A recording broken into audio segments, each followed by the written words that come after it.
Oh yeah. Oh yeah, this is sub 220 marathon training. Okay guys, so at Battersea today for a bit of a quicker one. 2 weeks to go until London, so it's all about dialing in that marathon pace. So yeah, I want to sort of get the body used to, or the body and mind used to what marathon pace feels like today. And marathon effort, but I don't want to overcook myself. With 2 weeks to go, you really can do damage on race day. So it's all about finding that sweet spot of hard work, but not overdoing it. About 90% of my runs this training block have all been on my sort of country loop, where the elevation is good. You're hopping on and off pavements, you're sort of not settled in your rhythm, which is really good training.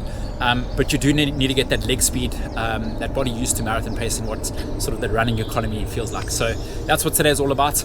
The plan is 24k is at around marathon effort or marathon pace, in the home of champions here in London, Battersea Park. So I'll break it down into sort of 8Ks at around sort of just off marathon pace, maybe 2 to 3 seconds a k slower, 8Ks at goal marathon pace, and then 8Ks at maybe 2 or 3 seconds a k faster. We'll see how we feel.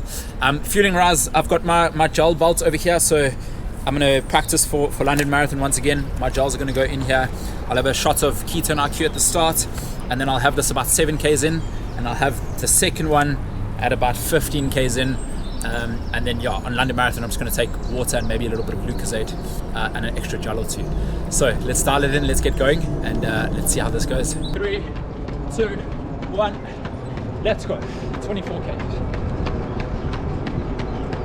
Okay, join me for today's session as London Marathon is getting closer and closer. With just 10 days to go while I'm doing this voiceover, my London Marathon senses are tingling.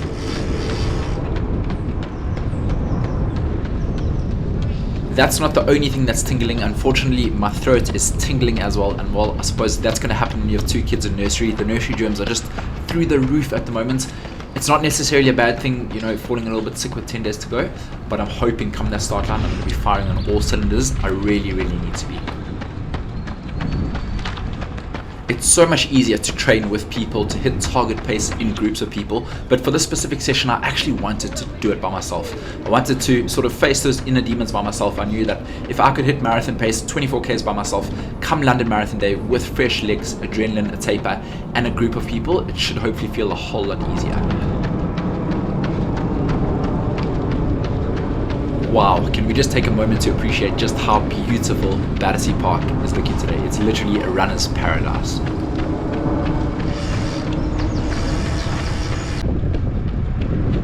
Okay, so to be completely honest, when I've given London Marathon an all-out race effort in the past, it hasn't ever really gone according to plan. I've never walked away thinking, wow, I nailed that. And those thoughts and memories have stuck with me. I get to a certain stage of the marathon route and go, oh no, not again. And I don't want to talk about it too much because I don't want to attract negative vibes. I need to be mentally strong come race day. But I feel like training has gone really well this block. I haven't raced London as an all-out attempt for 3 or 4 years now. So I really feel like it's my opportunity to finally make things right at my home marathon.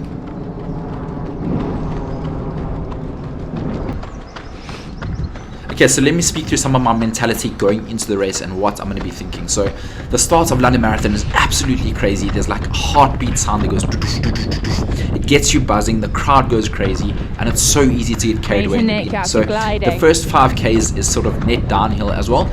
So you've really got to be cautious that yes, you can go maybe a couple of seconds faster than goal race pace, but if you burn too many matches here, you will pay for it later on, and that's happened the last 3 times I've raced this marathon. And then just a reminder, at London Marathon there's 3 different starts and they all meet up within the first sort of 5Ks. So at the 5K point there's usually big groups. You probably should be just under goal marathon pace because of the net downhill, and then it's all about getting to Cutty Sark. Cutty Sark is 12Ks in, and well, once again that's where the crowds go absolutely electric. Back to the session here quickly. First 8K is at 3:19 per K, exactly what the doctor ordered, and that's pretty much on 2:20 pace. Okay, so once we've gone through Cutty Sark at the 12K mark, it's all about getting to Tower Bridge, which is at around the 20K mark. Remember, it's in the first third of the marathon, so we want to be switching that brain off as much as possible, tucking into a group as best as possible, doing the work, sharing the work, and just keeping that heart rate as low as possible relative to the effort you're putting in. Because you know the drill, we make the magic happen in the second half.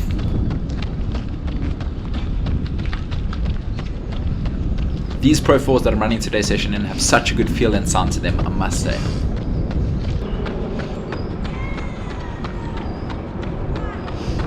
Okay, so now we get to Tower Bridge and the crowds go wild. Whoa, 20k's in, and this is by far the best part of any marathon in the world ever. It is absolutely insane. Your adrenaline is going through the roof, but it's so important to just keep control of that pace. As hard as it is, you need to, because at the moment you're not even halfway. Soak up those crowds, draw energy off them, but do not get carried away or you'll pay for it towards the end. Okay, through halfway we go, and into the second half of the marathon we enter. The business part, the part where the going gets tough and the tough get going. This is the part that we train for. If I manage to do equal or even negative splits, I will be one very, very happy camper. Remember, at London, if you're doing sort of equal or negative splits, you're going to be overtaking a lot of runners in the second half. Okay, so from here in London Marathon, the race is starting to get tough. I'm thinking just get to Canary Wharf, which is 30k's away. Keep fueling regular throughout, and at 30k's, that's where we're going to tap into that mental energy and that physical energy that we've reserved up until this point. Your watch GPS is pretty much going crazy at this point with the tall London skyscrapers, but that's why it's important we write split times down on our arms, and I'll be writing split times down for a sub 2:19. Come on! Okay, so as mentioned previously in this video, I don't have an elite entry, so I'm going to be self-sufficient this race. So I've been doing a lot of my longer runs with my gel belt, and on that note, it's time for a gel, so here's a look at how I take it. You want to conserve as much energy as possible and lose as little amount of time as possible. Well, in my world, every second counts, so you don't need to take it all in one big gulp. Remember, I'm taking a 40-gram carb beta fuel gel here, so it's pretty big, bigger than the normal, and I'll probably do it at around 3 to 4 sips over the course of about 50 or 60 meters. Practice makes perfect. Keep practicing. So here we go through the second 3:18 per kilometer. This is my goal marathon pace for London Marathon, and hopefully it feels this good come 10 days time. Okay, so back to the London Marathon route. After Canary Wharf, we go past Limehouse and then back along the London Marathon route. This part is epic. You see thousands and thousands of runners, people screaming, especially teammates. But once again, it's important to not get carried away. Draw motivation, draw inspiration, but stay focused on your race and the task at hand. Amie on the bike at the moment is under strict instructions to shout 2:18 if it looks like it's getting tough. Let's go, Nick. 2:18. Chase it.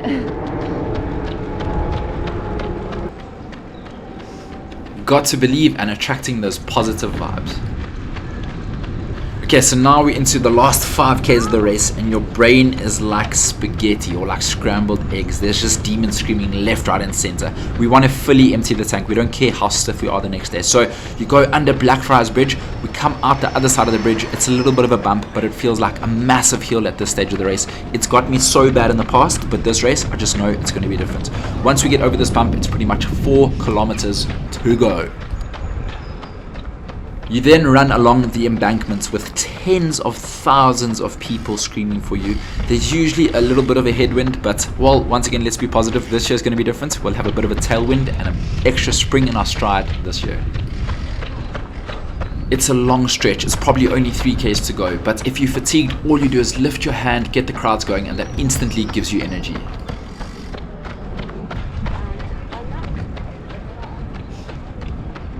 Then we see Big Ben in front of us with just under 1 mile to go. As soon as we take that right turn, it's just over a kilometer to go. There's a massive Best Athletic Supporters point on the right hand side.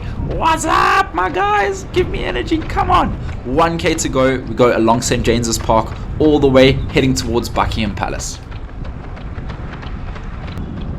Oh no, and then those dreaded signs come up. 800 meters to go. Then you run forever. 600 meters to go. Whoever knew 200 meters could be so far. You take a right at Buckingham Palace. 400 meters to go. And you can finally smell those finish line feels. 200 meters to go, and you absolutely empty that tank with hopefully the clock being your favor. I always think of Paula Radcliffe's epic finish when she ran 2:15. Yeah, who knows, this year it might be Jacob Kiplimo coming in under 2 hours. We'll find out in a few days time.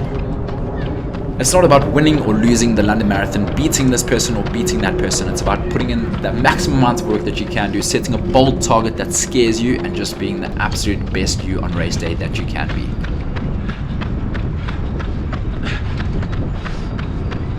deep into this run, heading towards the end. It's getting quite tough now, I'm not going to lie, but that's what's to be expected. We need to put ourselves through this tough training so that come race day, our bodies and minds can handle the pain that comes along with it. Into the last kilometer we go, and I'm going to keep quiet just to give you a feel for how hard I'm currently working.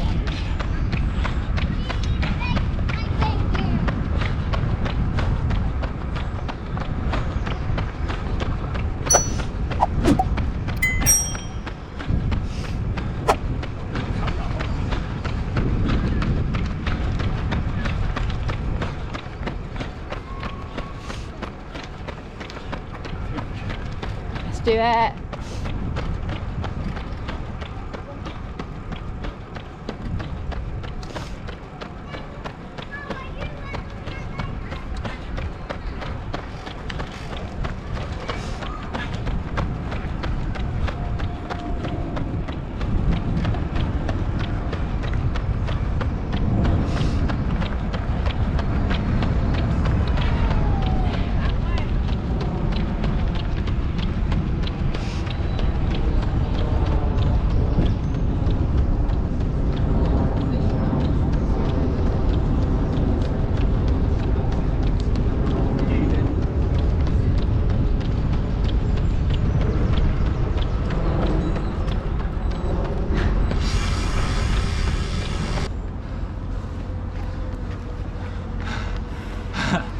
Oh yeah. Oh yeah, this is sub 220 marathon training. Oh, can't ask for much more than that. Once again. Oh, I see my heart rate average was 163 for that. At London it's going to probably be between 168 to 170. So I'll be working harder, that's for sure. But London marathon routes is harder than Battersea. I always do a 3x10k. This build I decided 3x8k straight, no floats. I mean, they're both almost just as tough. So very happy to get through that solo. Honestly, it means a lot to me. I'm not getting too excited because, like I said, Battersea is faster than London, but the signs are there, guys. 2:18, we're hunting it. Boom shakalaka. Let's go.